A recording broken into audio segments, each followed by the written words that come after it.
नमस्कार। आज हम एक बहुत ही दिलचस्प कहानी में गोता लगाने वाले हैं।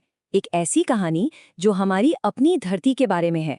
एक ऐसा रहस्य कि कैसे वैज्ञानिकों को पता चला कि जिस जमीन पर हम खड़े हैं वो असल में स्थिर है ही नहीं, बल्कि ये तो लगातार हिल रही है। तो चलिए इस कमाल के सफर पर निकलते हैं।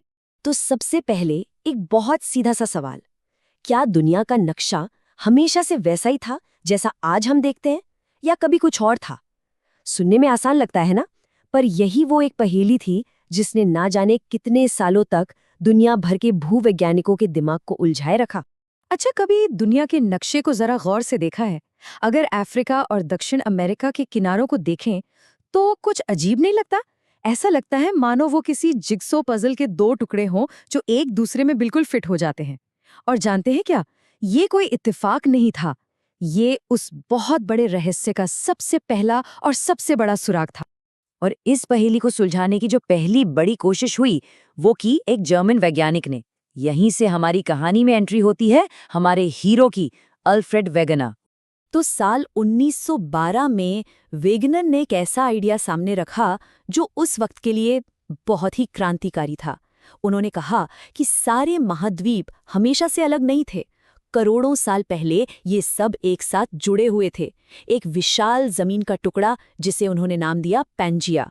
और फिर वक्त के साथ ये पैंजिया टूट गया और इसके टुकड़े धीरे धीरे खिसककर आज की अपनी अपनी जगहों पर पहुंच गए। और देखिए, वैगनर का यह आइडिया सिर्फ कोई हवाई बात नहीं थी, उनके पास इसके लिए कमाल के सबूत थे। सोचिए, एक जैसे पौधे और जानवरों के फॉसिल्स, जीवाश्म, ब्राजील में भी मिल रहे हैं और दक्षिण अफ्रीका में भी। अरे भाई, इन दोनों जगहों के बीच तो आज हजारों किलोमीटर का समंदर है। ये कैसे हो सकता है? इतना ही नहीं, अलग अलग महाद्वीपों पर एक ही तरह की चट्टानें मिली, पुराने ग्लेशियरों के निशान ऐसी जगहों पर मिले जहां आज भयंकर गर्मी पड़ती है। लेकिन इतने सारे सबूत होने के बाद भी पता है क्या हुआ? उस जमाने के ज्यादातर वैज्ञानिकों ने वेगनर की बात को सिरे से खारिज कर दिया। क्यों? क्योंकि उनकी थ्योरी में एक बहुत बहुत बड़ी कमी थी, एक ऐसा सवाल जिसका जवाब वेगनर के पास नहीं था। सारे वैज्ञानिक यही पूछ रहे थे, ठीक है वेगनर, मान लिया कि महाद्वीप हिले, पर ये तो बताओ कि आखिर दुनिया में ऐसी कौन सी ताकत है जो इतने बड़े बड़े भारी भरकम महाद्वीपों को पूरी दुनिया में घुमा सके? और सच तो यह है कि इस सवाल का जवाब वेगनर नहीं दे पाए, और यही उनके आइडिया की सबसे बड़ी कमजोरी साबित हुई। तो आखिर वो मिसिंग पीस क्या था? वो कौन सी कड़ी थी जो इस पूरे कहानी को जोड़ सकती थी? वेगनर के इस कमाल के आइडिया को सच साबित होने के लिए विज्ञान को अभी और इंतजार करना था। तो चलिए देखते हैं कि ये गुत्थी सुलझी कैसे। वैगनर के समय के कई दशक बीत गए और फिर नई टेक्नोलॉजीज आईं, नई खोजें हुईं, और इन सब ने मिलकर भूविज्ञान यानी जियोलॉजी में एक क्रांति ला दी। और इसी क्रांति के बीच से निकला एक नया और ज्यादा बेहतर सिद्धांत, एक ऐसा सिद्धांत जिसने आखिरकार उस बड़े सवाल का जवाब दे ही दिया। और इस नए सिद्धांत का नाम है प्लेट टेक्टोनिक्स। और इसने तस्वीर को पूरी तरह बदल दिया। इसने बताया कि सिर्फ महाद्वीप नहीं खिसक रहे, बल्कि पृथ्वी की जो पूरी ऊपरी सतह है ना, जिसे लिथोस्फीयर कहते हैं, वो खुद कई बड़े बड़े टुकड़ों में टूटी हुई है। इन्हीं टुकड़ों को हम टेक्टोनिक प्लेट्स कहते हैं। और ये सारी प्लेटें नीचे की एक गर्म पिघली हुई चट्टानी परत पर धीरे धीरे तैर रही हैं। तो फर्क समझ में आया? प्लेट टेक्टोनिक्स असल में वेगनर के आइडिया का ही एक एडवांस्ड वर्जन है। वेगनर कह रहे थे कि महाद्वीप बर्फ के टुकड़ों की तरह समंदर पर तैर रहे हैं, लेकिन प्लेट टेक्टोनिक्स ने बताया कि नहीं, महाद्वीप और समंदर दोनों ही इन विशाल प्लेटों के ऊपर सवार हैं। और जब प्लेटें हिलती हैं तो उनके ऊपर की हर चीज हिलती है। और सबसे बड़ी बात, इसने उस सवाल का जवाब भी दे दिया कि क्यों हिलती हैं। और वो जो ड्राइविंग फोर्स थी वो है मेंटल कन्विक्शन। अब ये क्या चीज़ है? बहुत आसान है। सोचिए, आप एक पतीले में सूप गर्म कर रहे हैं। क्या होता है? गर्म सूप नीचे से ऊपर उठता है और ऊपर का ठंडा सूप नीचे जाता है, एक गोल चक्कर बन जाता है ना। बिल्कुल यही चीज़ हमारी धरती के अंदर हो रही है। धरती का कोर बहुत गर्म है।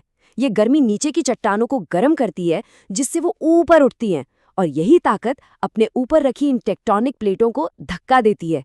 यही था वो पजल का खोया हुआ टुकड़ा। ठीक है, तो अब हमें ये पता चल गया है कि प्लेटें चलती हैं और क्यों चलती हैं। लेकिन अब सवाल ये है कि जब ये विशाल प्लेटें एक दूसरे से टकराती हैं या एक दूसरे से दूर जाती हैं, तो होता क्या है? असल में धरती पर होने वाली सबसे जबरदस्त और नाटकीय घटनाएं इन्हीं जगहों पर होती हैं। देखिए, ये जो प्लेटों के किनारे होते ना, जिन्हें हम प्लेट बाउंड्रीज कहते हैं, वहां पर 3 ही चीजें हो सकती हैं। या तो 2 प्लेटें एक दूसरे से टकराएंगी, या एक दूसरे से दूर जाएंगी, या फिर एक दूसरे से रगड़ खाते हुए अगल-बगल से निकल जाएंगी। चलिए, एक-एक करके इन तीनों को समझते हैं। सबसे पहले, जब 2 प्लेटें आमने-सामने से टकराती हैं, जरा सोचिए उस टक्कर की ताकत को। जब ऐसा होता है तो जमीन किसी कागज की तरह मुड़ जाती है और ऊपर उठ जाती है, और इसी से बनते हैं हिमालय जैसे दुनिया के सबसे ऊंचे पहाड़। और हाँ, दुनिया के सबसे भयानक भूकंप और ज्वालामुखी भी इन्हीं टक्कर वाली जगहों पर ही आते हैं। अब दूसरी सिचुएशन, जब 2 प्लेटें एक दूसरे से दूर जा रही हों। जब वो हटती हैं तो नीचे से खौलता हुआ लावा यानी मैग्मा ऊपर आता है और ठंडा होकर जम जाता है, और इससे बनती है नई जमीन।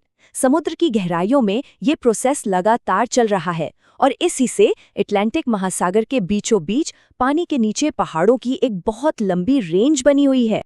और फिर आता है तीसरा केस, जहां प्लेटें न टकराती हैं, न दूर जाती हैं, बल्कि एक दूसरे के साथ रगड़ खाते हुए अगल बगल से खिसकती हैं। अब इस रगड़ की वजह से जबरदस्त टेंशन पैदा होती है, ये एक दूसरे में अटक जाती हैं, और फिर जब ये टेंशन अचानक से रिलीज होती है तो आता है एक जोरदार भूकंप। कैलिफोर्निया का मशहूर सैन एंड्रियास फॉल्ट इसका सबसे बड़ा उदाहरण है। तो इस पूरी कहानी का निचोड़ क्या है? यही कि हमारी धरती कोई शांत पत्थर का गोला नहीं है। ये तो एक जिंदा, सांस लेती हुई और लगातार बदलती हुई दुनिया है।